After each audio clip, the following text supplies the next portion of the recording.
Great. Hello, everyone. This is Dr. Ruchi Saxena. I am the founder of Kerobotics and the director of India Flying Labs. And we are here today, thanks to all of you, that in this amazing course that we called Advanced Course in Drones and Development. This is the second year we are running this course. And last year, it was just the lockdown had just begun, and we were all getting geared up to the silence around us and to the restricted movement. We were really seeking for experiences that could be more enriching, and this course had done the kind of a magic, and we had more than 80 participants from across the world. And this year we are hoping to work with the niche crowd who is like really interested and passionate about drones itself, and just trying to make the best out of everyone. So today's talk that I'll be giving you today, the introduction would be about who, what, why, and how, and who we are, what exactly we'll be doing in this course, why are we even doing this course, and how would we going about it. So Carerobotics, friends, is a social impact consultancy founded by me. And we really believe that the developments in science and technology are completely meaningless if they cannot be used for improving lives. We build systems that bring technologies closer to the communities that need them the most. And I am a doctor. I'm a medical doctor. And the reason I came into drones is obvious. I really wanted to save more lives, and I could see the accessibility gap that we had all around us. And that's where the care robotics was born. If you look at the word, it's like care, aerial, and robotics. And me as a doctor, I'm trying to learn about robotics. And what I do in the courses is just pass on whatever I have learned from people across the world that I've collaborated over the last 3 years. And this open learning is available for everyone. And we have gone about and built open collaborative platforms and knowledge sharing platforms. And that's what we've been doing. So India Flying Labs is one such platform that we are supporting. Flying Labs are in almost 33 countries now. And we are the India chapter of these Flying Labs. So Flying Labs are social good entities in various countries which are using drones and drone-based data and robotics and different technologies for applications such as disaster management, healthcare, agriculture, conservation, and STEM education. And we support them in India, and we work in all of these areas. And India Flying Labs is slightly unique because we really believe in collaboration. So we have more than 40 partners that we have onboarded. And frankly, whatever we do everything in collaboration. So even in this course, if you go on to see, it looks like a crowdsourced course because all these amazing people from across the world who have really applied drones in various applications are coming together to be talking about their stories. So as I said, no one is here to teach anything. There's nothing to teach because we really don't think that we are the experts in here. But yes, there is an experience that we have had in certain areas, and that's what we want to share with everyone. Because there is one thing about making the drones, there is another thing about becoming a manufacturer, and there is a very different thing about getting this technology into the real life projects, into the applications that actually matter. And that's what we're here to learn about. So what's the course all about? There would be live sessions almost every day. I wouldn't say every day. We would try to keep Sundays free. Last year we did not have the Sundays free, and that was pretty hectic for everyone. But this year we'll try to keep the Sundays free unless there is a particular speaker who wants to come only on Sundays. So only then we will have it on Sunday. But Sunday we will rather keep it a kind of a mini challenge for you to complete so that you have additional assignment to work on. All the live sessions would be recorded, and the recordings will be available for later viewing. And we're also planning to release individual recordings as separate courses, as you can already see on our website. So if we have a session on, let us say, only disaster risk reduction or disaster damage assessment or crop health monitoring, then that only that particular section would be separated out into one entire course. That's what you're planning to do. And so these recordings would be very, very important for us. Assignments. Assignments are the core, are the key of this particular course. And that's what is going to make this course different from any other course that you see throughout the world. And these assignments are something which are connected to the live sessions that we are having, to the topic that has been discussed. There is something that you have learned from this from a particular presentation, and the assignment will be linked to them. And there will be some more, so that the topic that we're trying to discuss is completely clear to you, and there is a hands-on practice in doing it. So what kind of assignments we'll be having? They will be, for example, it could be something which makes you think, which makes you create, which makes you come up with ideas, which gives you a perspective of how to lead, of how to implement a particular project.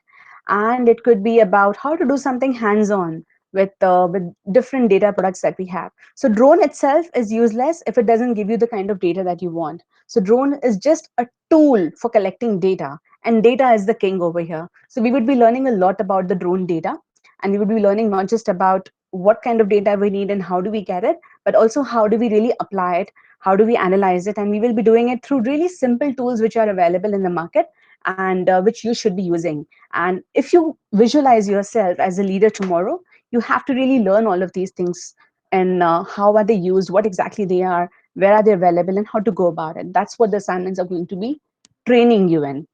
Mentors, we would be having a couple of mentors who would be always available to you, like Amit we have over here. And there would be mentors who would be visiting for the live sessions. There are many more mentors who will be supporting your assignments, who have helped us create blogs, or who will be help us creating the handouts for the assignments, or even checking the assignments that you're giving. Okay, so every assignment that you'll be submitting is also being personally checked by us. So don't think that you can just put in anything and it would be overlooked. No, every assignment over here is completely checked, read word to word, and then you would be getting a feedback about those assignments from us. And if the assignments are not completed satisfactory, you wouldn't really be getting the course completion certificate. You would be still getting the course attendance certificate if you have been with us at least for 25% of live sessions. But assignments are like really, really important, so you really need to be careful about them.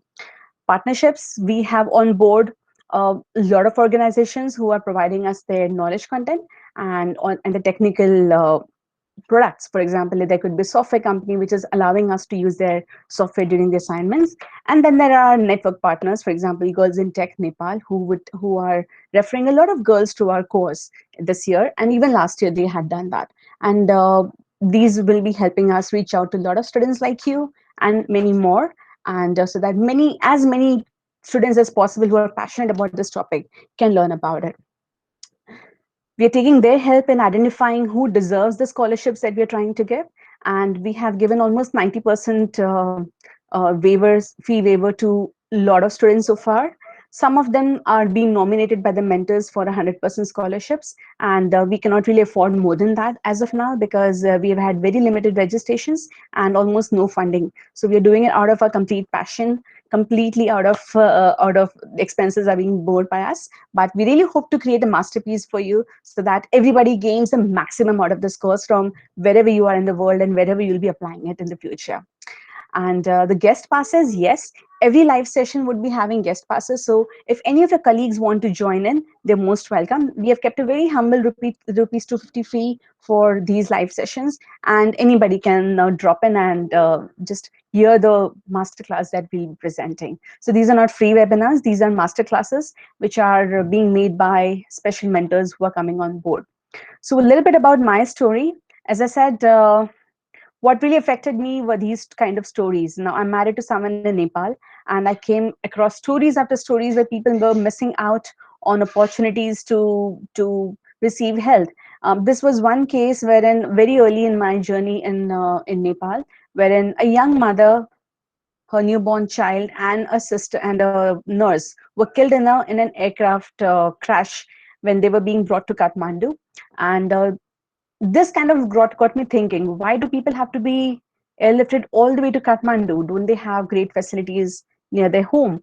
Even if they have it, I realize that distances like in Nepal are so far off from the places where the hospitals are, that even to reach those places you take a lot of time. This was one of my journey in a place called Dadaldura, where I saw people were carrying a patient on a stretcher, and they had trekked for almost 6 hours to reach this health center. There again, they found no ambulance, and then they had to be taken to the referral hospital, where again they waited for almost 2 hours to be treated by their consulting physician. So this is the fact, and I realized that this is not a fact just for Nepal; it's a fact for 80% population of the whole world. I'm from Mumbai, and I'm pretty fortunate that I have a medical store next door. But this doesn't change. Now, this is again India in Assam, where people wait for the boat clinics to make use of the health. And even in Mumbai, this is like a usual traffic that we have. And I really feel that drones can make a difference even in the urban, even in the rural, even in the most remote places across the country. And I'm very glad that this is actually happening now. We will be having drone trials starting in India very soon. And you can see this example, which was in COVID-19 last year.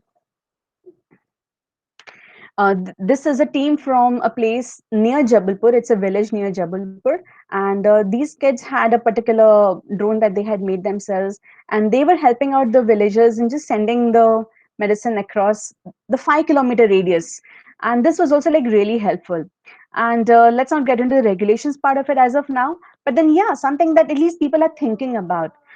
This was a experiment that we were trying to do with the smallhold farmers near Mumbai. And the question was that we all know that drones can be used for like mega farms for spraying, for crop health monitoring. What about smallhold farmers?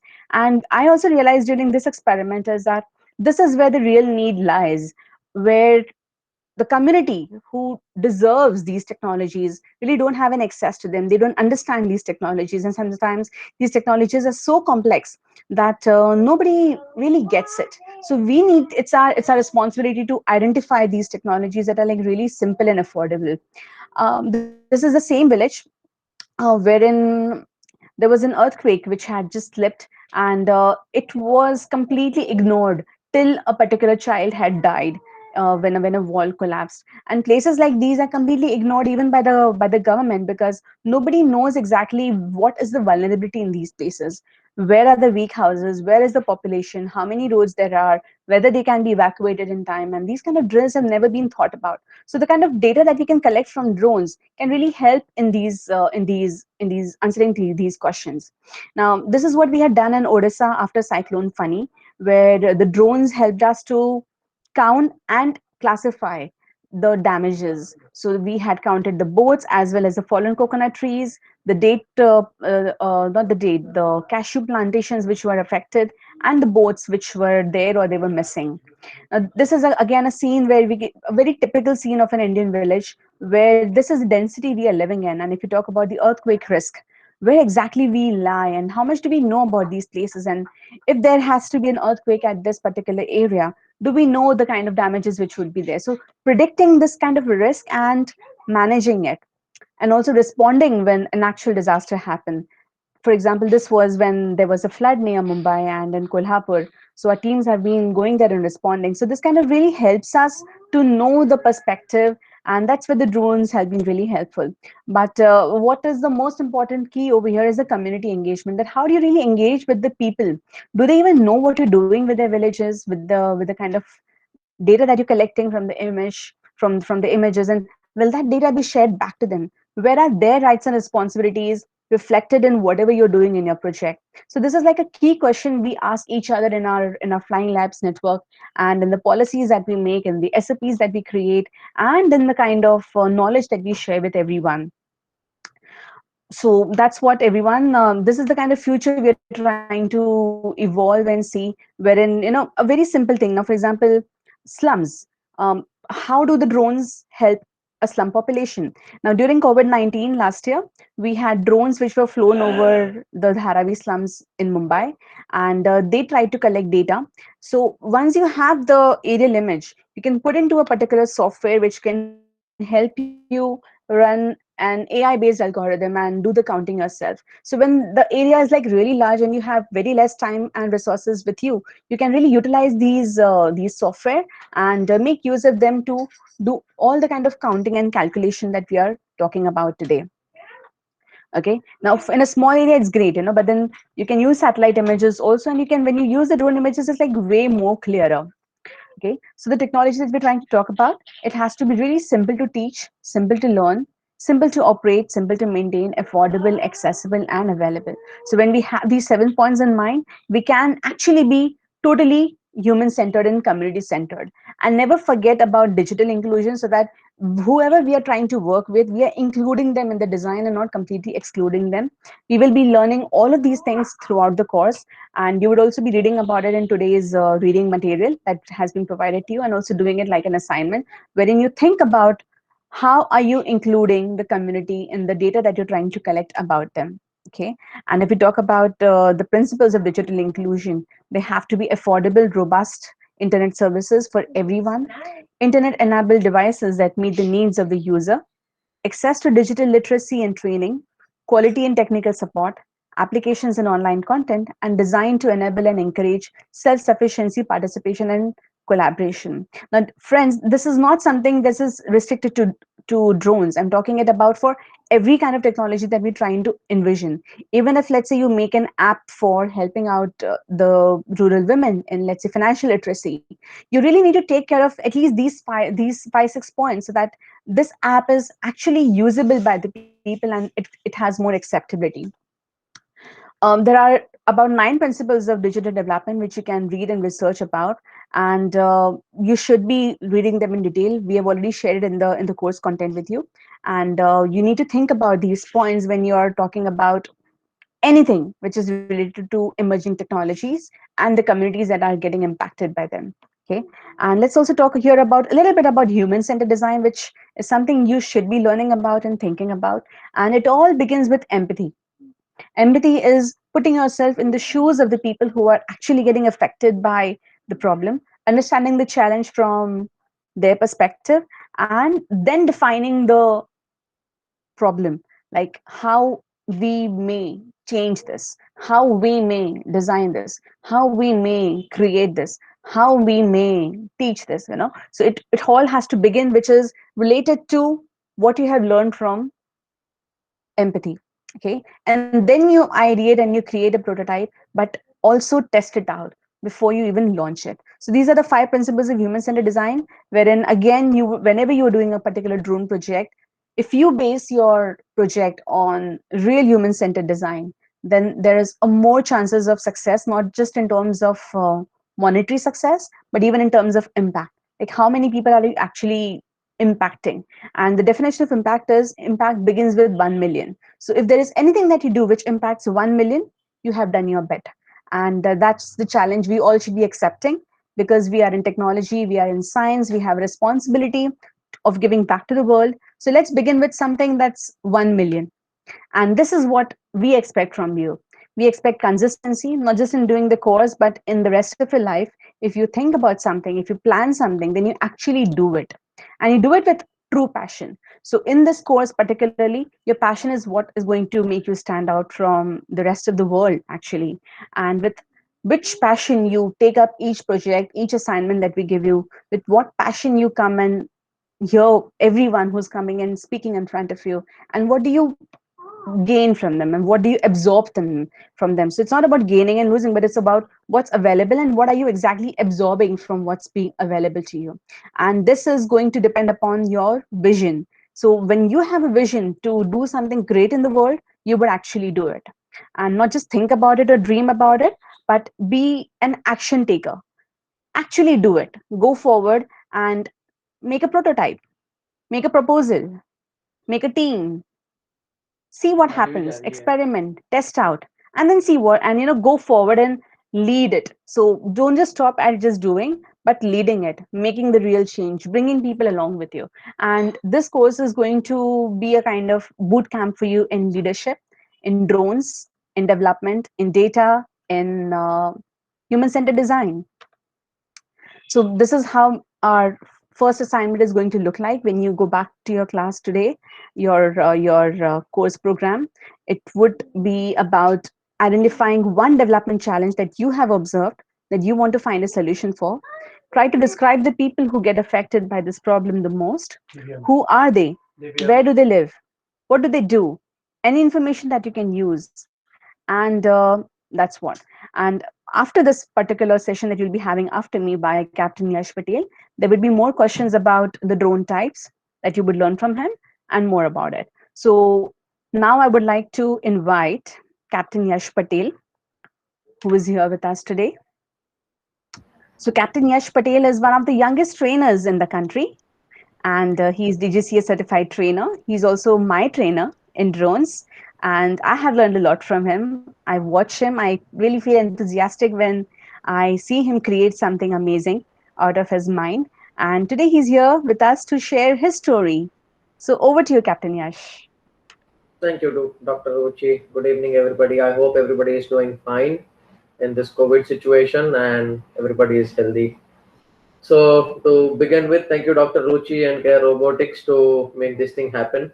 All of us over here are drone enthusiasts, and yes, definitely, we would like to pass on the knowledge that we have to make a better society and to make drones to use something that can be taken up by all the society members to solve a problem.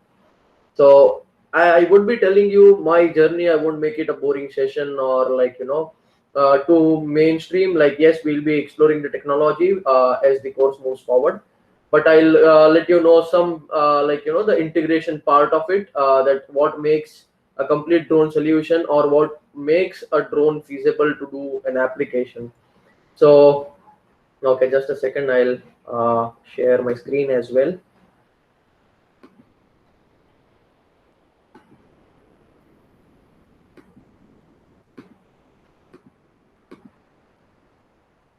I hope my screen is visible to everybody. Yes, yes. Thank you. Okay. So unmanned aircraft systems. So what we will be doing today is what is a UAS, types, applications, software and hardware integration and operations. So I'll only talk about a few things. How do you go about it and how they are. So start with an unmanned aircraft system. So okay. Rather than this thing, I would ask everybody over here, what is an unmanned aircraft system? Can anybody tell me what is an unmanned aircraft system over here?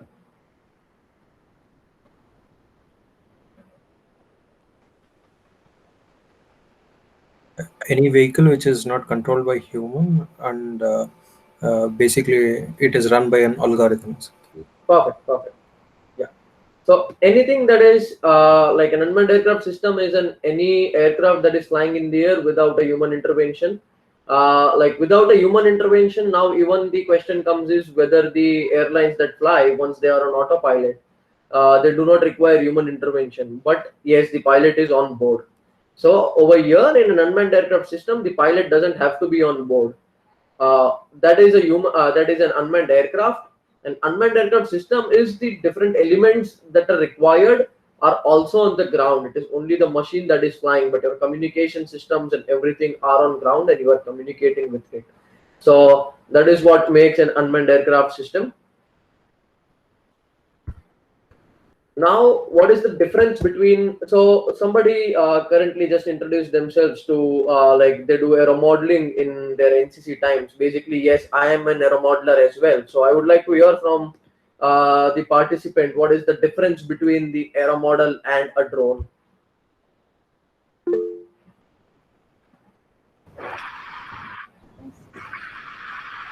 Sure, Amit, go ahead. Ananya, it was you, I guess, right? Yes, sir. Yeah. Okay. So, in aero modeling, we basically build the fixed wing model, and fixed wing is also a part of fixed wing. Also can be called a drone, but uh, unmanned aerial system or drone is more than that. The fixed wing is fixed. Mm, yes, Fixed that wing aircraft is a part of. It is a what to say. It, it is it a comes part of under drone. the unmanned Yes, aircraft system. Yes, you yes, can it say comes like. under drone. Okay, good. Amit, you And can also go ahead. one more thing, aero So, model. Go ahead. sorry. Yeah, so if we talk about unmanned aerial systems, we basically talk about decision making. So these vehicles are about like they are intelligent enough to make decisions or let's say carry out commands, whereas aero models are basically human control or let's say totally manual control. You cannot like let them decide what is correct for them. Perfect, Amit. Thank you. So there are two things that makes a difference between an unmanned aircraft system and an aero model. One of them is the intent, other one is the vision, and third one is the application. Now, like this may be this is nothing to be do with the country specific. This is a worldwide, worldwide acceptable thing. So first thing is application. An aero model will be flown with an application for joy, recreational purpose or something like that. It won't be done for any commercial activity. Secondly, a vision. Vision, what I mean to say by vision is the drone doesn't have its own vision. That means if Amit or Ananya is flying their aero model, then it doesn't have a camera over it. They are just flying it with their eyes and they have no data to process, or they do not have any data to compare. We'll come to that part as well a bit later. And the application. So an error model, and sorry, the intent over here is whether it was commercial activity or it wasn't.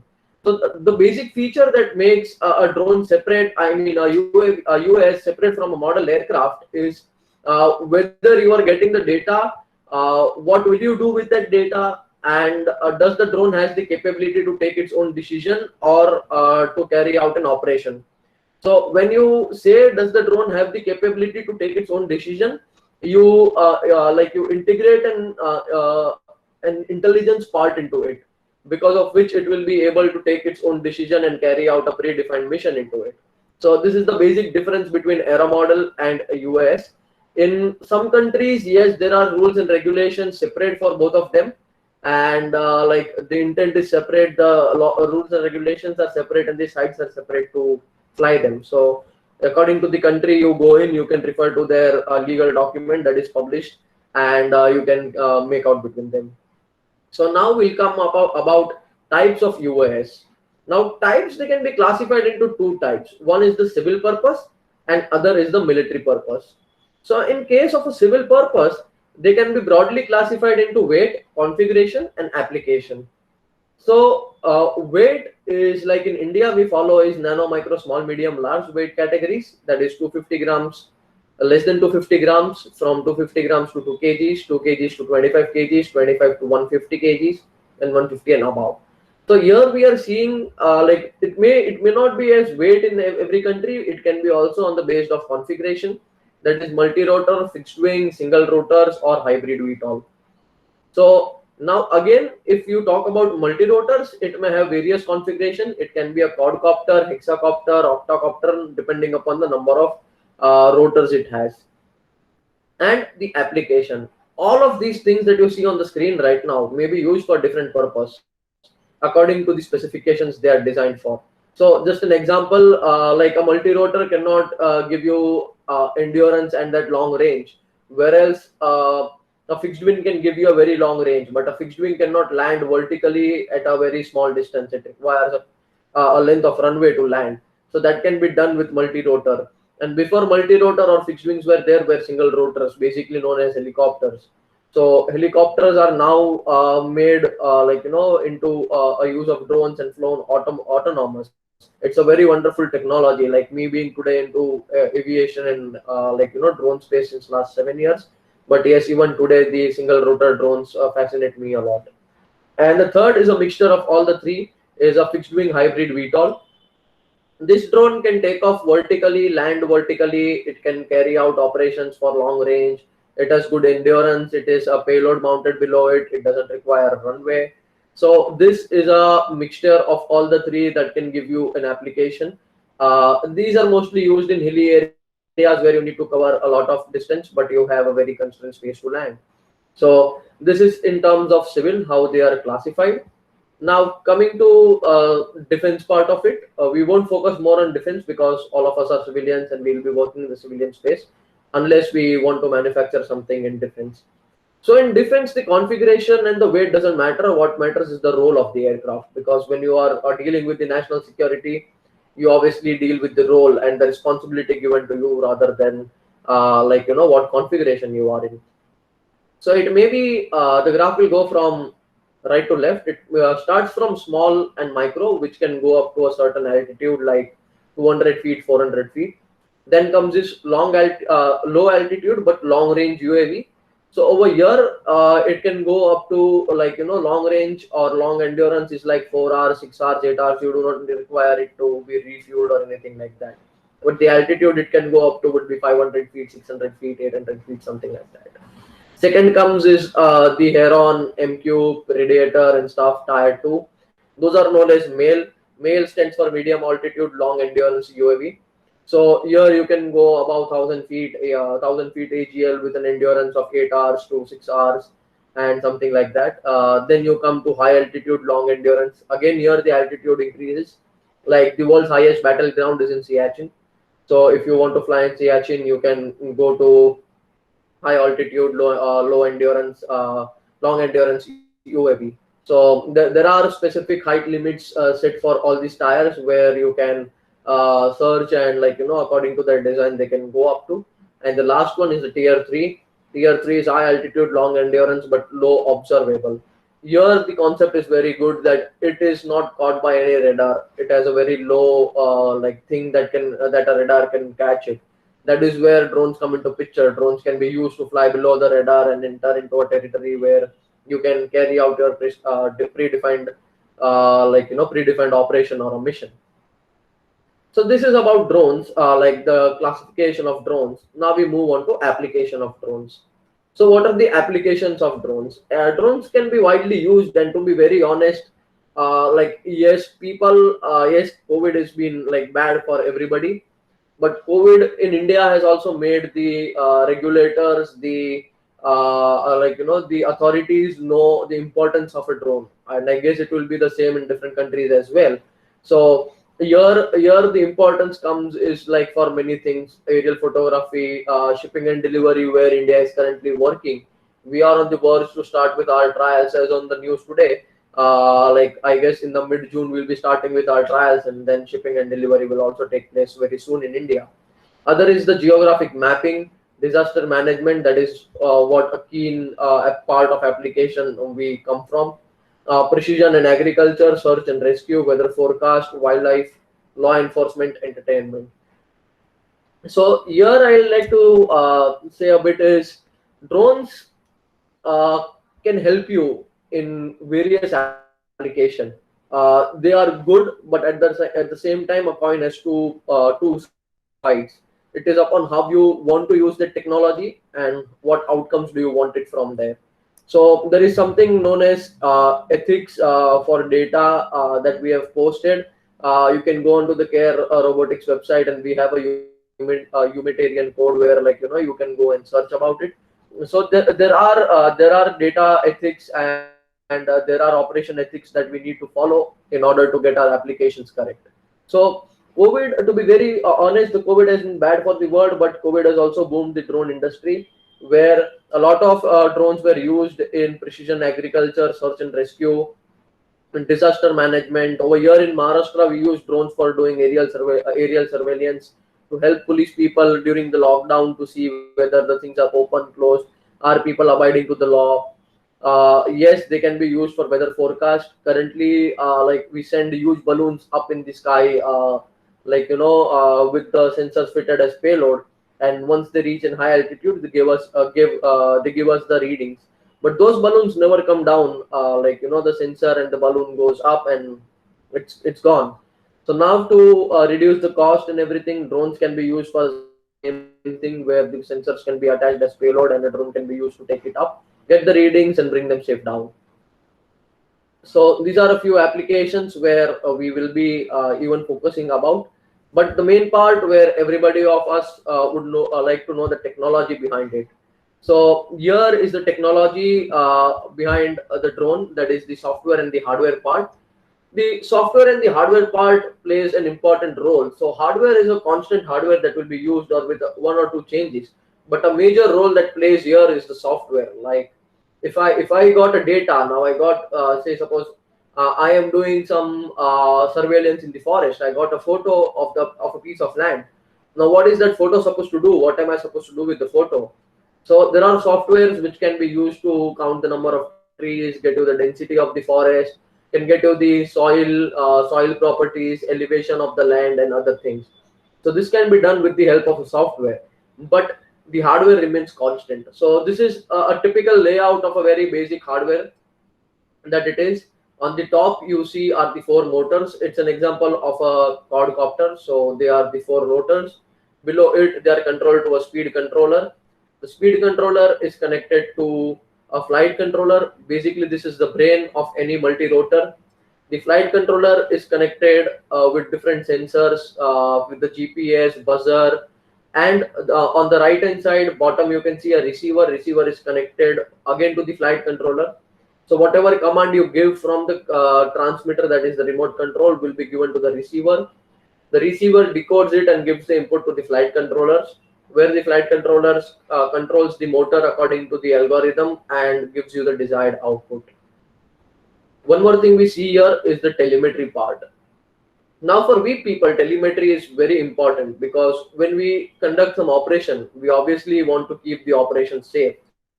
So, in that case, we need to monitor the health of all the sensors.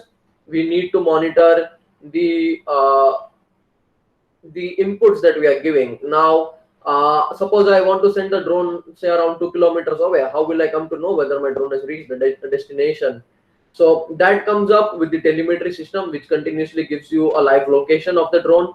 You can track it. You match the theoretical value with the practical value. So here the theoretical value is your decision to climb up to 400 feet AGL, and the practical value will be shown on the screen via a telemetry system that yes, the drone is increasing its altitude slowly from 100 feet to 101, 102, 103, and going up to 400 feet AGL. And the last but not the least you see is the payload. A payload can be anything. It can be a box of medicines. Uh, it can be a camera. It can be an infrared sensor. It can be anything, any sort of thing. Payloads is very vast, which we'll learn again in the course ahead.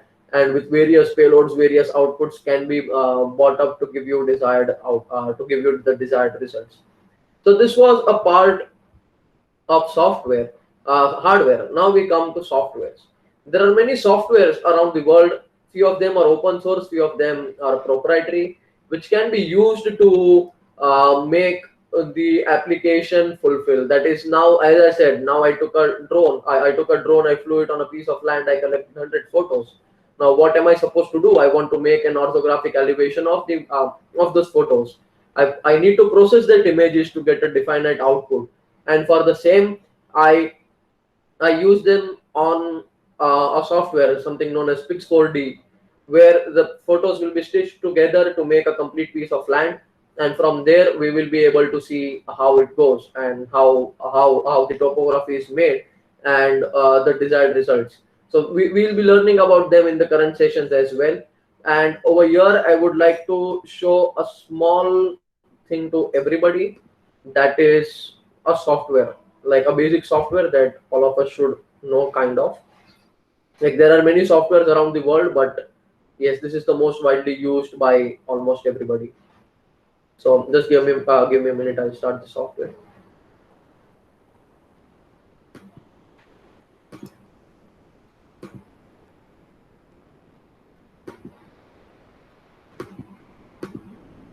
Okay.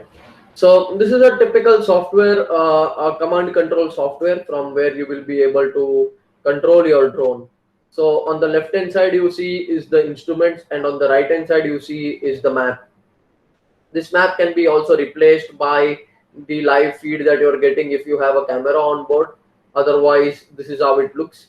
On the left hand side top corner, if you see, it is an instrument panel, a typical instrument panel like we have in our real aircrafts. We have the artificial horizon with the marking on the top of 10, 20, 30, 45, 60 degrees. On the left hand side you have the speed, and on the right hand side you have the altitude. So, and on the bottom right corner you see GPS, no GPS is the number of satellites that you have. And on the very top, if you go to see, here is the north, south, east, west is the compass. Now if this is difficult to interpret, over here down we get the same thing in numbers. What is your speed, what is your distance to the waypoint, what is your height. And even if that doesn't work, then we have the gauges to see it in a very simplified manner. And this is the thing where like you can plan your missions and execute them. So for a mission to plan, you just need to go to a flight plan. Now we'll just go to any random area, and I'll just show you a small, yeah, I'll just show you a small thing that we do. So on the bottom, if you go to see, there are commands like command P1, P2, P3, P4, lat, long, altitude, frame, etc, etc. So over here I can just so in home altitude we'll right now keep it at 100 feet. Then I may make a polygon, add a waypoint, and come back home. So this is what I have made currently. So now every waypoint has some information to do with it. Every waypoint has a lat long. Now you need to define your speed, range, altitude. So waypoint 10 is at 100 feet. This I can change it to 200 feet. This I can change it to 300 feet, and so on. So this can be done, and then there is a frame that it has to be relative, or how do you want it, absolute terrain, relative terrain, and stuff. Then you can also change a few parameters, such as what do you want to do with this thing. Do you want to click a photo on every waypoint? Do you want to do mapping and stuff like that? Then you can also set your safety parameters. Over here there is an altitude warning. So over here 100 feet is my maximum altitude. I can keep it as 50, that if it comes below 50 then I get a warning on my screen. And there can be different things as well to program your fail safe, such as you are landing, you are taking off, or what if the battery goes down, there is a loss of communication. You can always switch on to something known as a fail safe mode, which will bring the drone back to home and land. So this is what a mission planning software looks like. There are similar softwares for data processing where you upload all your photos. Like, those are really good softwares and fast softwares where you put in your photos and everything in order to to process the data. Like, there are 1,000 2,000 photos, you stitch together, you get a map of around 50 GB, 10 GB, and then you can use it for any purpose to find out the elevation, be it vegetation, according to the purpose we are for. And the accuracy of these things are pretty good. They have been used very widely. In India, we have something known as the Swamitwa scheme, where all the villages are being mapped using drones. So why all this, and why all this is important? I'll tell you a small journey of mine from where I began and how all these things helped me to get to where I am right now. So there is no presentation for that thing. So it is like it started for me as an aero modeler as well when I was in my seventh grade way back in 2006 or 7. Not also in seventh grade, I was, I guess, 6 or 7 years old when I got my first remote control helicopter, and that fascinated me to more into the aeronautics part of it. Slowly going, the hobby developed into aero modeling, where I started making my own aircrafts and I used to fly them as aero models. Slowly, when I grew up and I became an engineer, I'm a mechanical engineer as well. So in my engineering college, I was more fascinated on the technology part of it. That what should we do with this drone? How are these made? How are these multi rotors? Like, how does these four motors work, and so on. So slowly, in all my semesters in the college, we took up one problem that the society is facing. Suppose, say, as an agriculture, like in India, farming is the backbone of agriculture. So over here, the farmers has to take a tank of around 10-15 liters on his back and spray the pesticides. Why can't this thing be done with a very simple UI, that is the user interface, where a drone who is not a farmer who is not even much literate, but can see a photo and decide where he wants to go. Just tap and tap, go here to here. You go from year to year at this altitude, spray this much amount of water, and then you're like, just press go, and yes, you're gone. So we executed such stuff during our college. Then slowly came up with during natural disasters, there, like after floods happened in Uttarakhand and stuff like that, we came up with something like, how do we mitigate these parts, like how do we identify these parts. For those reasons, again, something came into picture, was the photogrammetry, where the images are taken and then they are processed. So here what I want to tell you is, like, we all started somewhere in our young age, but later on it turns out to be a very serious thing, and currently it is helping us as well. In such scenarios, the major part that played later on, that even I understood, was the software. The hardware remains constant, but it is how you process your software, and how do you process the data that you capture and get the desired output, which is very useful for us. So that is how drones are useful, and we all are here to do something good for the society, something good for our own countries, and to take the technology ahead. As I said, like, always focus on safety. Safety is also a very important part. When you do any drone mission, it is not only about executing a part or gathering the data or anything like that, but it is also a safety part. Always remember, we are doing this to increase the safety. so that the productivity increases, safety increases, and the efficiency increases. So safety is a very important part. You shouldn't damage any property, or you no person, be it from the operation side or anybody, should be should get injured with the drone. Okay? Always carry out your operation safely. It may be it may take a longer time if you do it with more safety, but yes, that's the motto. Like safety should always be taken, and even if it takes like 20 days to execute something with safety, always do that thing. Over here we'll also learn about SOP, standard operating procedures, and everything. No matter what, like I am a manned aircraft pilot as well. We are taught to stick to our standard operating procedures because they are designed in a particular manner for a particular reason. Even if you are good, even if you have an instinct, but yes, still stick to the standard operating procedure because that thing is made with maximum safety. I'm not telling you shouldn't go or deviate from your standard operating procedure if the situation persists. Like obviously we cannot pretend all the situations. So if the situation is a bit out from the standard operating procedure, then you can, but always stick to the standard operating procedure and the safety norms. That's all from my side, everybody.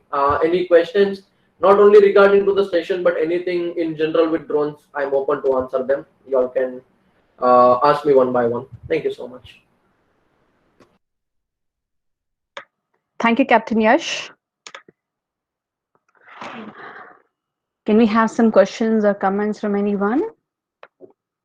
If you have any.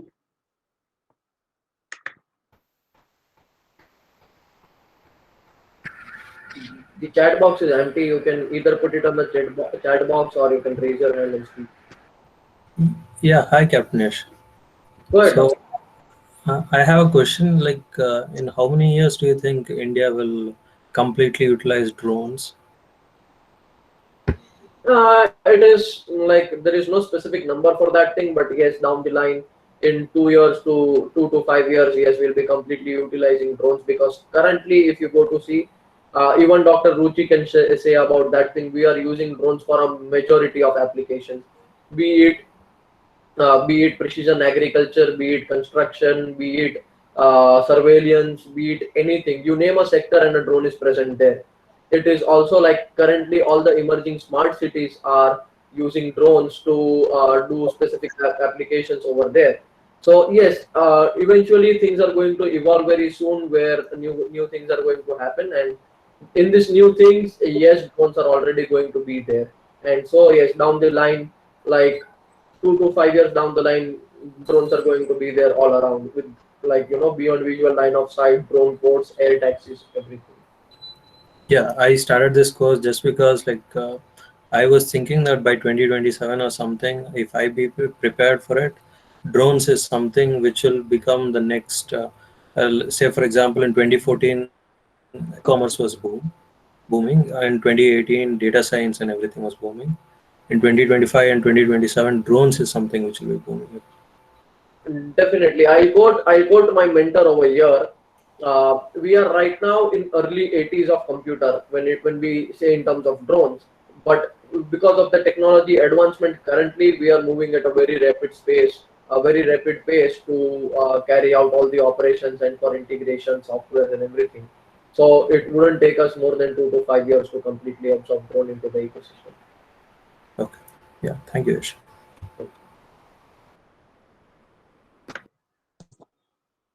More questions from anyone? We have a lot of students here. Come on, students. Uh, Hello everyone. I have a question. Sure, go ahead. Uh, Thank you, Captain Yash, for your amazing story sharing with us. Thank you. I wanted to know about the safety part, as you mentioned, that when we are working with drones, we have to think about the safety first. So, what safety measures we should think first? Like, is there any legal regulations, like from the government or any other body? This is a very good question. So what do you question that what should you consider while like in terms of safety while conducting an operation? So there are very basic rules about it. Sometimes it happens like when you study so much, you forget the basic part that was there. Like when we do triple integration, sometimes we forget a normal a plus b the whole square ka formula. It is something like this thing. But we forgot that everything started from there and not from where we are today. So the very basic thing over here is, first of all, know the rules and regulations of that specific area. It may be India or it may be any other country. So in general, know the regulations of that part. Secondly, keep everybody informed. Suppose I'll share a very, like, a good incident over here, that we were doing mapping in a very rural area of Nashik. Over there, we made friends with the villagers.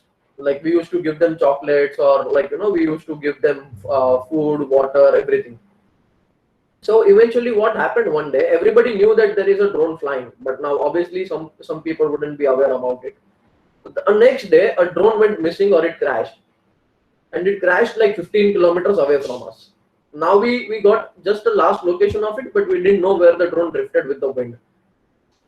So we had taken all our necessary precautions for return to home, last location, live tracking, everything. But what helped us more over here was the local connect that we had. We made friends with so many villagers that everybody helped us find that drone. To be very honest, I can share a photo of that thing to Dr. Ruchi, and someday she can show you as well. We found the drone after 1 year, and that wasn't found by us. We left it. We had no hopes about that drone coming back to us. We left it as a loss, just hoping that it is not it didn't injure anybody. We did a thorough surveillance about it, that nobody was injured, but we couldn't find the drone. But 1 year later, a villager contacted us that I found your drone. We went there and the drone was intact. Only the camera was damaged. The rest all was there. So for safety, you also need to maintain your connects. Now, every manufacturer will give you something known as a checklist. You need to keep that checklist as well. Secondly, you need to plan your mission properly. Why? Because you are in a completely unknown location. So first, do the surveillance of the location. Know the possibilities, that if, like, first measure of the possibilities. What if the battery goes down? What if the communication is lost? What if the payload comes down? Something like that. Like, know about all the possibilities, jot it down on a piece of paper, and then think about mitigations. That suppose an engine failure happened at like 2 kilometers away, where will be the nearest safest place to land? So you need to mark such areas. Like, अगर कुछ हुआ तो यहाँ पे भी land कर सकते हैं, कुछ हुआ तो वहाँ पे भी land कर सकते हैं. I'm sorry. So something happens, you can land at place A. Something happens, you can land at place B. And you need to figure out all the mitigation processes as well. So there is something known as SORA, Specific Operation Risk Mitigation.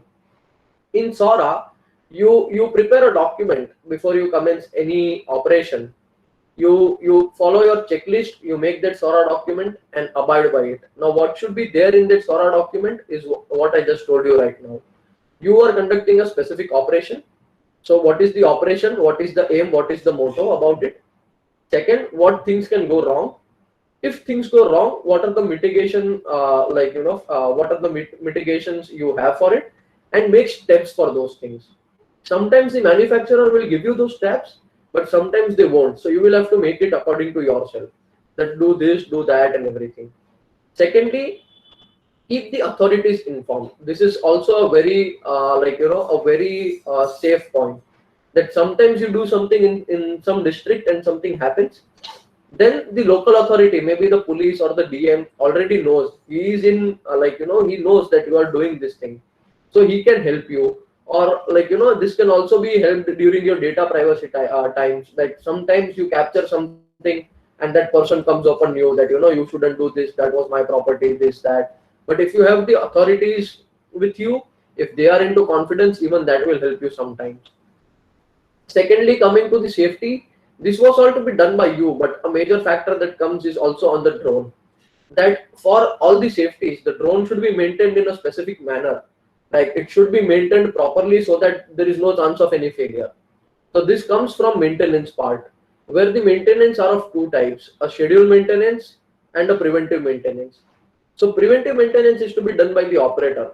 Like, when the drone landed, you check for everything, clean it from dirt, inspect it properly, that there is nothing damaged, there is no damage that happened today. Charge it properly, maintain it properly, so that you are good to fly with tomorrow. So this is how these are the few things that you need to take care of. Secondly, like lastly, one more thing I would add up is to for your own safety. When two people are operating, there shouldn't be a third person like an unknown person. It can be a third person from your own team, but if me and Dr. Ruchi are flying something today, there can be a third person coming and intervening at or looking it into the screen that what we are doing currently. That might disturb us, that might take to us something, somebody can ask you some questions, something like that, but you need to make your own space and nobody is allowed to enter into that space.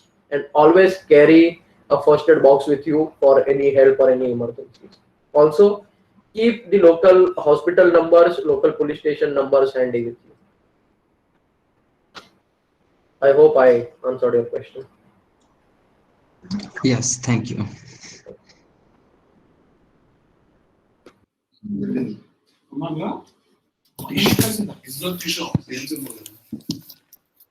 Go ahead, sir. Ramakrishna sir, do you have a question? Yeah, hi Nikhil, Ram here. So this question is regarding the new DGCA guidelines. Okay. So where are we going? I mean, where are we heading? Because earlier guidelines were very flexible, but now we find it as very complicated. And the compulsion of NPT drones, using NPT drones also. So NPT drones costs are very high now. So what if we have a project now, and Digital Sky is also not completely ready. So what if we want to do right now a flying and for a client or something? Where are we going? And because I have lost a couple of clients due to these rules, and also a couple of projects held up. So when are the things going forward, and how this course helping my people with this? So, sir, like the rules are the same even now. Rules haven't changed a bit. They have changed, like by a 1.5%, but the rules haven't changed. What has changed is the procedure. So the rules are constant even today. The NPNT was also there 3 years back. It is also now. But how do you go about manufacturing a drone has changed. How do you operate a drone has not changed. Now, coming to the legality part of it, there are specific rules for even manufacturing and there are specific rules for an operator as well. Now, how I will term it in very simple language, if you are a service provider, you need to have something known as an operator's permit. Now, just an example, you are a company, you registered as an incorporation. So that incorporation proves you have a company and you are going to do this activity under that company, because under the company MOU we write what are the activities that we are going to carry out. It is similarly to that thing. That is you becoming an operator, that is you becoming an airline. You may be Indigo, Air India, anybody, but those are registered as operators with the regulator. So regulator knows who are the legal operators flying in the airspace. We fly in a very sensitive area, sir, where unmanned aircrafts are also flying, manned aircrafts are also flying. So there has to be a very smooth transition between these two ecosystems. For that, these regulations are made.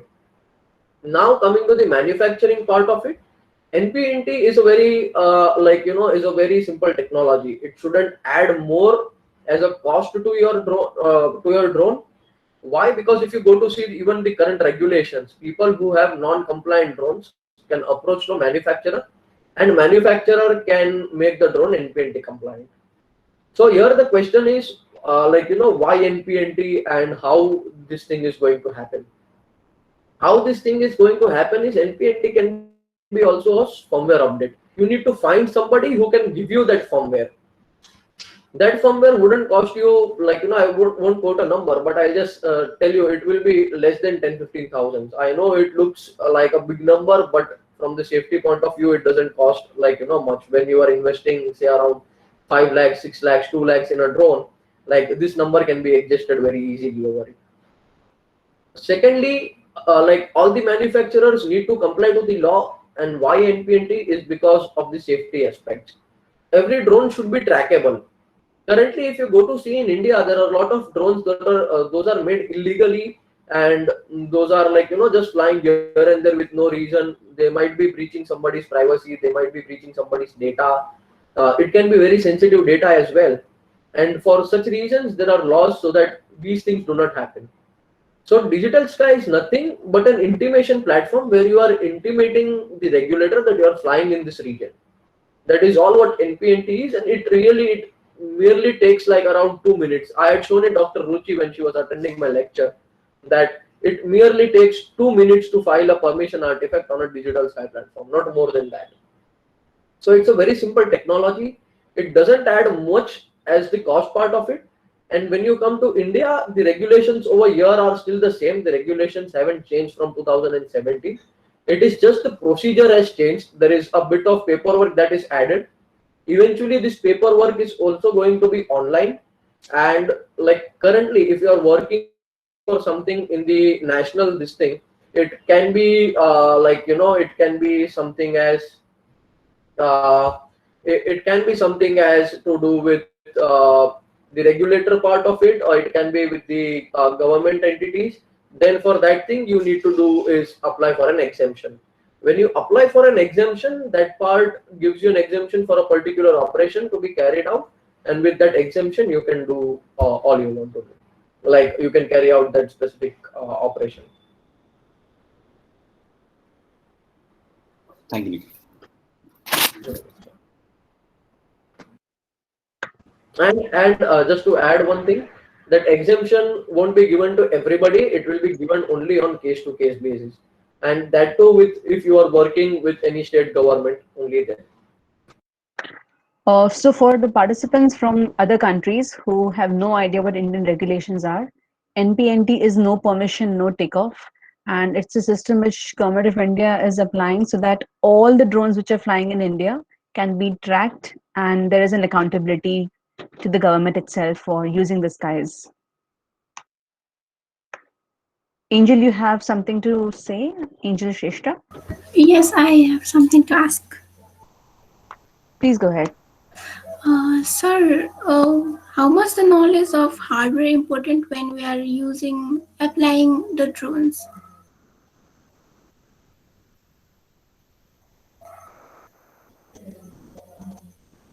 Dr. Ruchi, did you hear that thing properly? Can you just relate for me? It's not written. Angel, can you repeat? Am I audible? Yes, Angel. Yes, you're on. How much how much important is knowledge of hardware when we are applying drones or we are using drones then? Okay. So the knowledge of hardware is equally important as the knowledge of software. Why? Because when you are flying, say suppose from Mumbai I went to Orissa, somewhere in the outskirts of Orissa, and tomorrow an accident happens or an incident takes place, the drone is not operatable. But now if I know the hardware integration as well, if I have the technical knowledge with it, I can fix it on the site and my operations can happen tomorrow. Otherwise, I need to send my drone back to the service center or to the manufacturer or to my office where the guys will fix it up, they'll bring it back. That will add a cost to your project. That will waste time. And so the hardware is important also for one more reason, is the application you are performing. So if I'm doing a mapping project, I cannot do it with a payload, with an agricultural camera payload. It has to be with something else. And for the same thing, it has to be in a manner where your hardware and software matches together.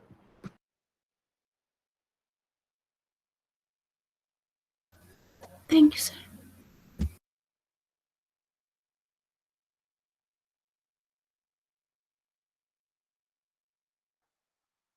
Yes, Nikita? So hello everyone.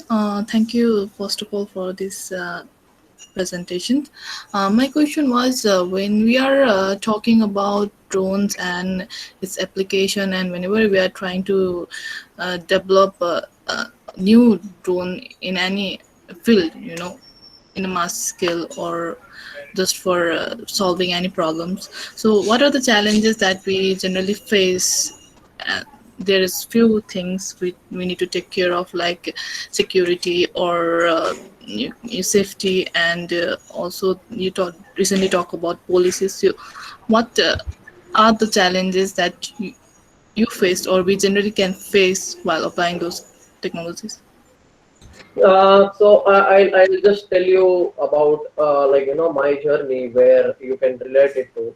So the problems that one may face would be first the regulatory part, as Rama sir also said that there are a lot of laws with the hardware as well that are thrown should have specifically these hardwares into them, and only then they'll be complying.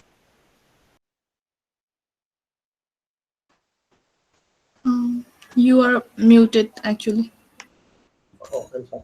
So, like how this thing is, I'll tell you a small story about my journey. The first maybe the regulatory part as well.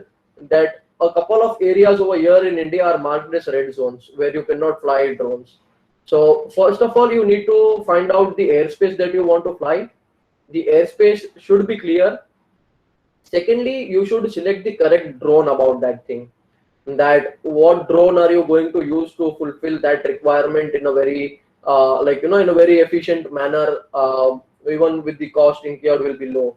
So that was one challenge. You everybody needs to find out a drone that is all of us, like even I am one of them, that I want a drone that can do all the jobs in the world. I do not want to change the drone again and again. But yes, one challenge will be there won't be a specific drone for all the applications that you want to perform. So you need to plan it out in a manner that even with the existing drone, you can get the desired output. So for that thing, you need to plan your missions properly. You need to plan your payloads properly. There might be some missions where one thing cannot do a couple of one payload cannot do a couple of applications. Maybe you will have to fly one lab with one payload, fly another lab with another payload, then merge the results to get what you want, like the desired output. That is one. So hardware may be a problem. Software is never a problem. India is known for softwares, and there are an ample of softwares available where you can do everything. Other part is also flying into the unknown terrain is the area that you are flying in. You are completely unaware of that thing. So you need to take care of the safety part over there, and you need to plan everything properly, considering the terrain as well. You need to factorize the tallest obstacle. You need to factorize the most dense populated area as well. So the challenges over here is there aren't any major challenges, but the challenge will be here on selecting the drone and getting the desired output, and a drone that is legally permitted in India to fly. If you're talking about India.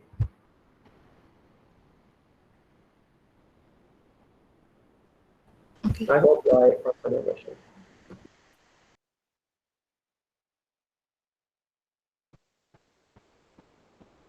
We had one more hand raise from someone.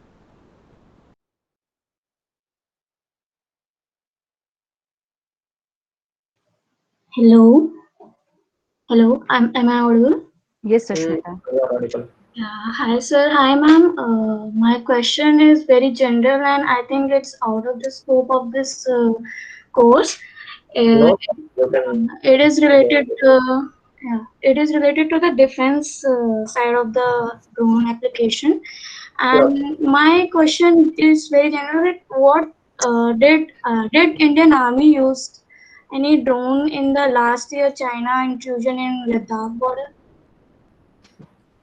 I'm sorry, but I cannot disclose that thing. But yes, drones are widely used by Indian Army and the Indian forces. That is all I can say.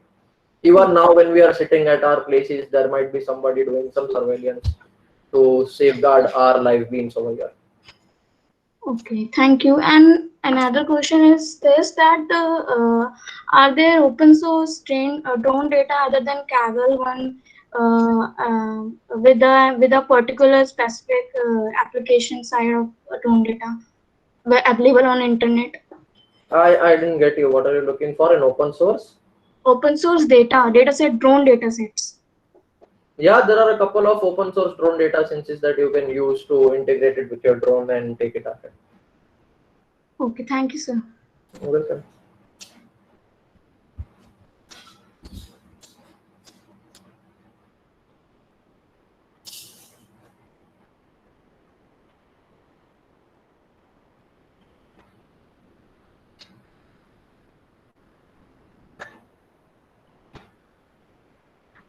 Any more questions? I have a question. Is Digital Sky is still under development platform, or is it fully functional and people are using it before flying a drone? So Digital Sky is fully functional currently. Fully functional, I term it as yes, they are issuing the permissions to fly, and they are being used to grant permissions and carry out operations. So yes, Digital Sky is ready 90%. It is only the map; those are left on the platform, and with the map integration, Digital Sky will be completely running. So if I was to term it in case of percentage, Digital Sky is 70% ready.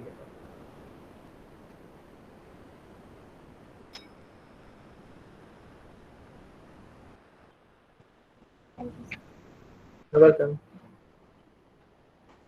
Yeah, hello. One last question. Sure.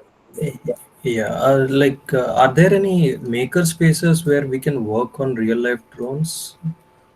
So, if there are any, could anyone suggest? Could you suggest?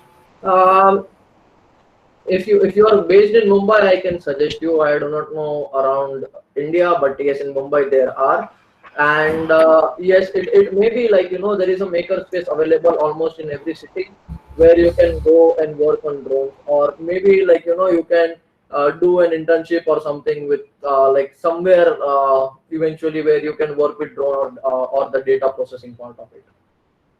So yes, if you are in Mumbai, I can help you out with the maker space where you want to go. Yeah, thank you, Yash. But I'm in Bangalore, like my nearest. Oh, no, that is more fantastic. In Bangalore, there are more maker spaces than in Mumbai. So Oh, I that is will share it with Dr. Ruchi, and maybe Dr. Ruchi can share it with you. definitely. Thank you. Welcome.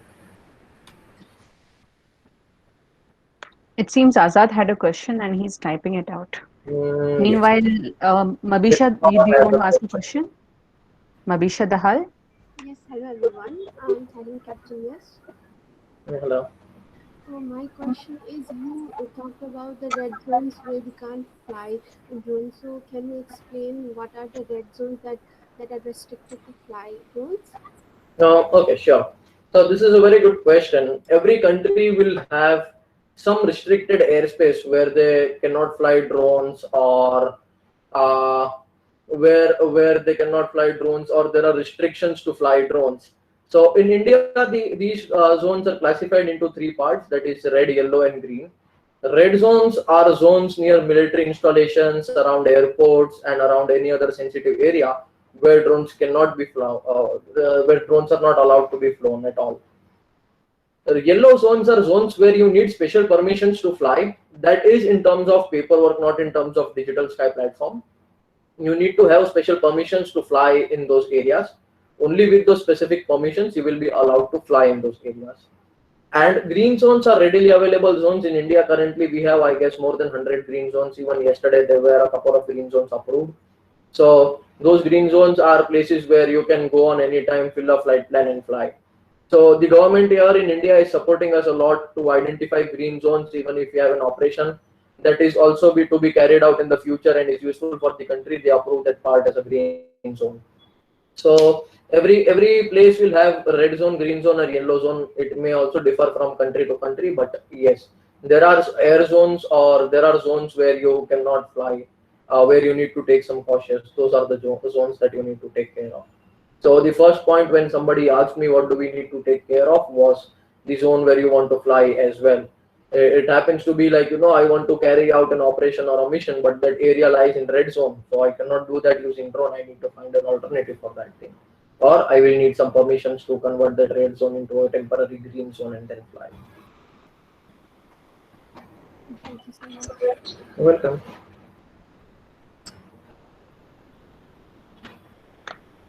So, Yash, there is a question from Azad. He wants to know about kamikaze drones. Would you know that? I do not know much about them, but kamikaze drone is a kind of it is a kind of drone that is used by defense in Israel, and these drones have some amazing fighting capabilities with the arms and ammunitions loaded onto that thing. Now, since it is a defense drone, it doesn't have much things published, or like the government of Israel wouldn't give you all the information. But all I know about it is kamikaze drones are like are defense fighting drones made by Israel. Is there anything specific you want to know about it? Then we may try to do some research and get you the data. You're welcome, Azad. Swaroop has mentioned it in the chat box that how to become a drone pilot. So in India, you can become a drone pilot is by like your on the Digital Sky. There are various flying schools mentioned. Bombay Flying Club is one of them. That is from where I come, and that is from where Dr. Ruchi is trained as well. So you can come to Bombay Flying Club or any other DGC approved flying school. You need to take care of the accreditation where the school, whether the school is flying like is DGC approved or not. Once you go to a DGC approved flying school, you will undergo a theory session, a theory lecture of 2 days, where all the necessary information and the knowledge will be given to you. Then there will be a theory exam that will happen. After that exam, you will be taken onto the flying base where you will get your hands-on experience over drones. Then a practical exam will happen, and between theory and practical, there will be something known as a simulation session, where on the simulator you will be flying the drone. Once you pass all the 3 phases, once you pass your practical flying test, you will be issued with a certificate. Uploading that certificate and your training logs onto the Digital Sky platform and paying the requisite fees, you will get a drone pilot license. That is how you become a drone pilot.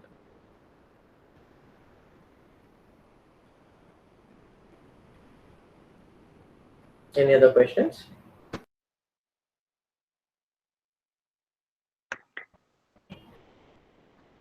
A lot of these topics would be discussed and made available to you during the live class, as well as in the reading materials.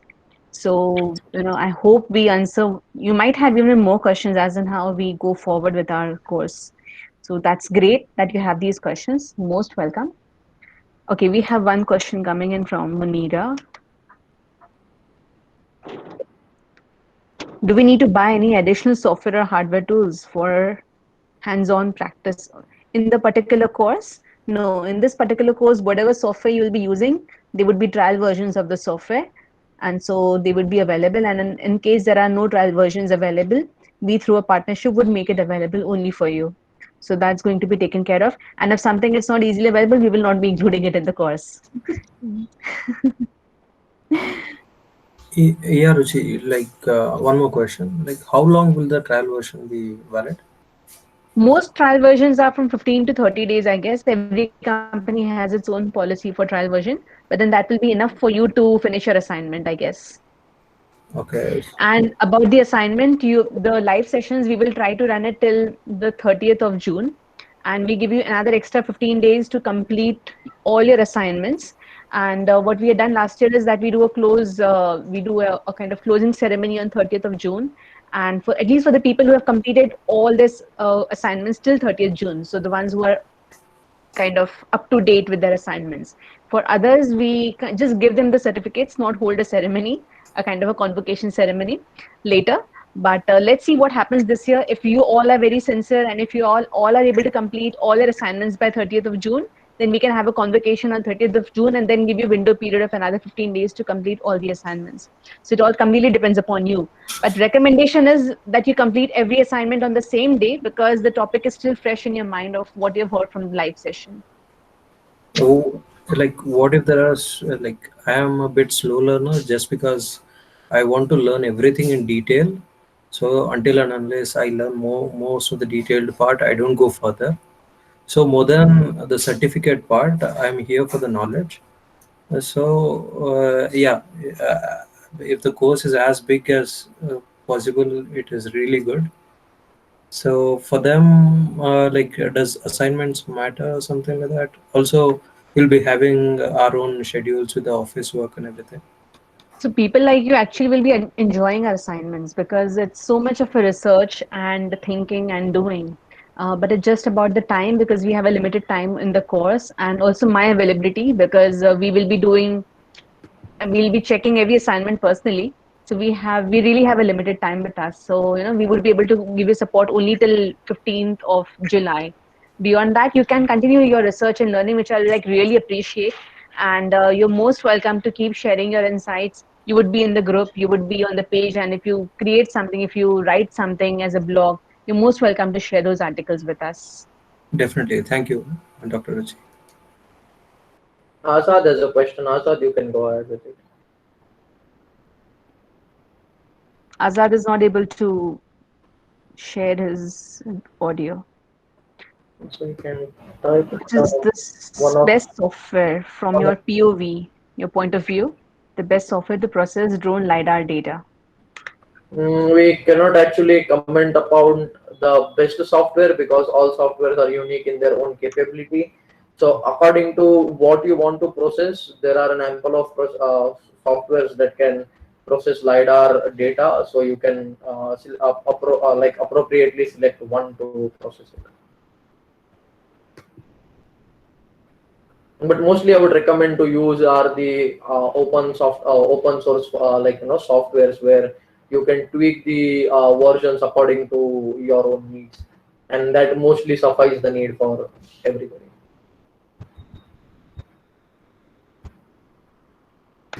Okay, so shall we close the session today? If everybody is done with the questions, you can continue asking. We'll also share the feedback form with you, which would have a section on sharing any questions that you would have for the mentor today or with any of us.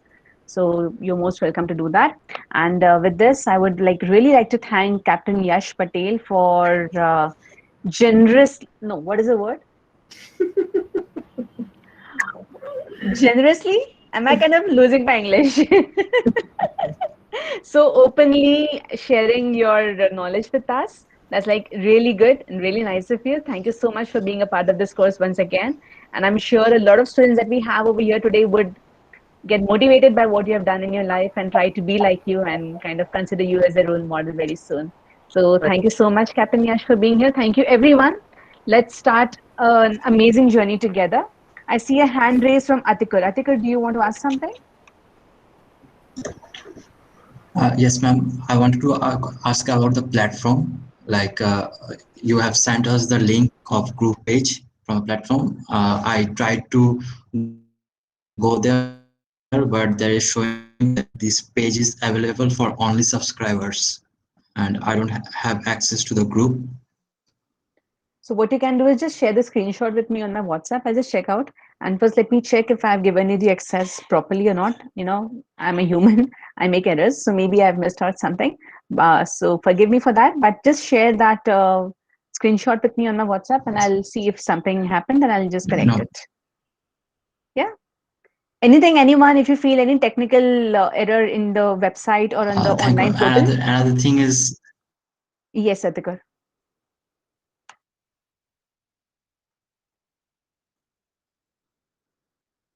I can't hear you, Atikar. There is the option for previous. Can you hear me now? Yes. I wanted to know that if you can add a previous option button, after finishing every materials and completing every materials, there is no option for see the previous materials. If there is an option to see the previous materials, that it will be helpful. Sure. So mostly what I'll be doing, Atikur, is, I had a chat with the technical team of the website as well. So they advised me to create a duplicate of the current course and put this current course in an archive and then make the new course as a self-paced course. So current course is currently in the form that you have to do one step at a time and then go forward to the next step. So I think that's the reason it's not allowing you. So I'll try to do it the other way around, make it like a self-paced course so that you can go back and forth with all the topics. If that also does not work, trust me, I'm going to go back to Google Classroom and you all will be taken over there with me. So, be ready for any changes because I go along with the flow. I'm not really fixed person that if I like something, I'll stick to it. I am a perfectionist. If something doesn't work for me, I completely change it. Okay. Thank you, ma'am. So, Yogesh sir, do you have a question? No, my questions are resolved. All right. Thank you. So, Ruchi ma'am, I did have a concern, right? Whoever joined the platform through scholarship, I'm not sure about other, but I was facing an issue on joining the discussion group. I'll check, Nikita. It's not about scholarship at all. It's about some permissions that have to be Yeah. opened up for you. So it is not related to your scholarship. It's just about me doing it. So just ping me on WhatsApp or mail me whatever errors you're facing on the website, and I'll try to resolve it. Sure. Thank you. Okay. Thank you. Anyone else?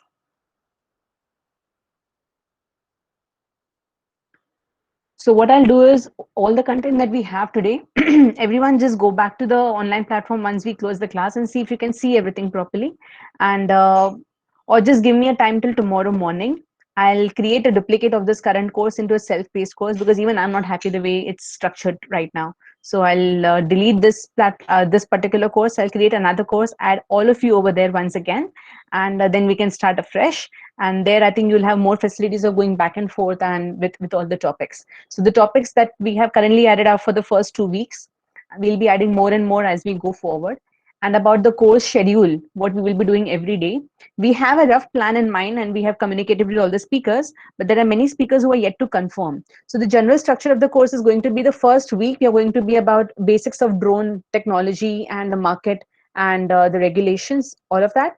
The second, the little half of the first week would be about disasters and emergency response. Then we will be talking about medical drones and healthcare and risk and vulnerability, and even the beyond visual line of sight applications. After that, we will be talking about agriculture, smart cities and rural development and land rights. The last week is for STEM education, youth empowerment, entrepreneurship, business, all of that. In between these topics, we would be having some more uh, topics like which will be connected to multiple things. For example, if somebody coming and introducing the platform to us, or somebody coming in and talking just about UTM, so these would be coming in and out of various topics like fluid topics which apply to everything. Even insurance, we'll be having one session on insurance and risk assessment and risk management. So these things are all lined up over the whole month. This is like kind of the broad plan. Specific dates and specific speakers are yet to be completely confirmed. So let's say 80% of them have confirmed, 20% are still remaining. So that's the reason I've not shared that with you. And this year it's slightly fluid because of the unpredictability. People are in different parts of the world and they are stuck with different things. But we're hoping we get everyone aligned. But yeah, that's a challenge. So don't worry, but then we'll be covering all of it. And there would be days where we would be having overlapping sessions, like we would be having 2 or 3 speakers at a time, or we may have 2 different sessions, like one in the morning and one in the evening. If that happens, I'll let you know. The morning session happens generally when our speakers are from US or from Australia and they have a very different timing. To accommodate them, we might need to do that. So far, none of that has actually happened, but it might happen. So I'm just keeping that option open for you.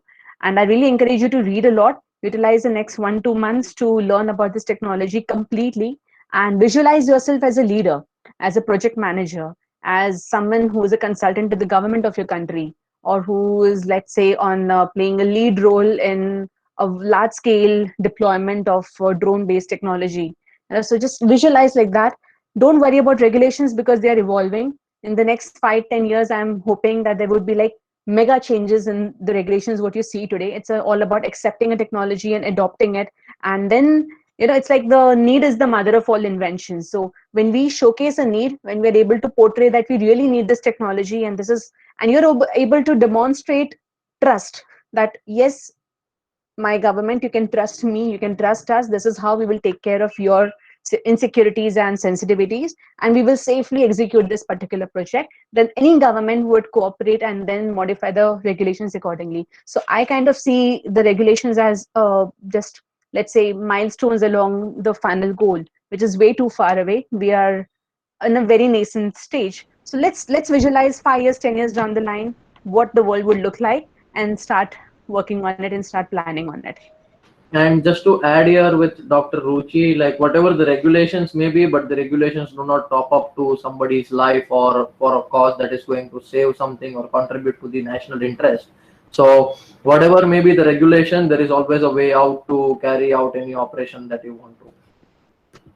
And that's what we'll be learning in this course. So for example, how do you propose a project of medical deliveries or of vaccine deliveries or of testing, and how we have done it in various countries where there were no regulations at all, and how did we successfully do it. We have Nepal over here. We'll be having Nepal Flying Labs joining. They'll be sharing their case studies. So from zero to so much, how do you do it? Like, how do you visualize and how do you even lead? Because someone has to lead it. Someone has to take the brunt and go about in different government departments, knock their doors, convince them, talk to them again, give repeated presentations, talk convincingly, right? So all these things would be required if you want to see your country go forward. Let's say take leaps and achieve that goal that you're trying to see. So the future is in our hands, and we're all here to learn how to do it. So just to add again over here is somebody asked me how what was the hurdle that I faced. The drone regulations came in India in 2018. My flying school started with its approved course in 2021. It took me 3 years to go from door to door, government department to government department, permissions to permissions, this, that, everything. And today, like I last year, sorry, 2020, not 21. Last year, I was the first flying school ever to get an approval from DGCA, something around this time in the month of June 2020. So yes, it isn't impossible. It is only that you will have to run behind a motto and run behind a vision that you have, and yes, you are definitely going to get that thing. So as I said, consistency, leadership, vision, and a kind of commitment and passion that you want to do something and make it work, make it happen. So the winds will flow in your direction if you really want them to, right? And this is all in your hands. So whichever country you come from, whichever sector you work in, if you want to make a change, then you can. You just have to work for it, work tirelessly. Yeah, one last question, Dr. Ruchi. Like, is this course more of like consulting based learning, or like does it involve programming or anything like that? No, not programming. If you want to learn programming or how to make a drone or how to program it, go to engineering colleges. That's much better. I can't teach you in a month, and it's impossible for me to do that. Yes, but I would be sharing with you some platforms where drone image analysis happens, where AI-based tools are being used, how maps are being made. We'll be using the practical stuff, like what actually practically happens. We will not be going into the coding part of it at all. Okay. Yeah, I thought it was an end-to-end drone program implementation. I do understand that it is not possible in two months. So I kept myself a time frame of around 5 years. Inshallah, if you really want that kind of a course, we can run it. Like we can have kind of a master's and a PhD course, but we would need support of everyone to go and talk to a university and tell them that there are an amazing group of people who want to teach, and we will be happy to collaborate. Nothing is impossible, but not here right now. Yeah, sure. Thank you. All If right. something happens on the coding line, you have a student ID. See, I am a doctor. I only teach what I learn, and I Yes. only teach in a manner that I can understand, basically. So if Yeah. if something goes over my head, I don't even teach it. So it's okay. Okay. Okay. Any more questions, anyone? Shall we call it a close for a day? Okay. So can I see everyone's faces for once, please? I'm just talking to names, it seems. Yeah, if everybody can start on their videos, I would like to have a snapshot of it as well. Nice. Now it feels like a class.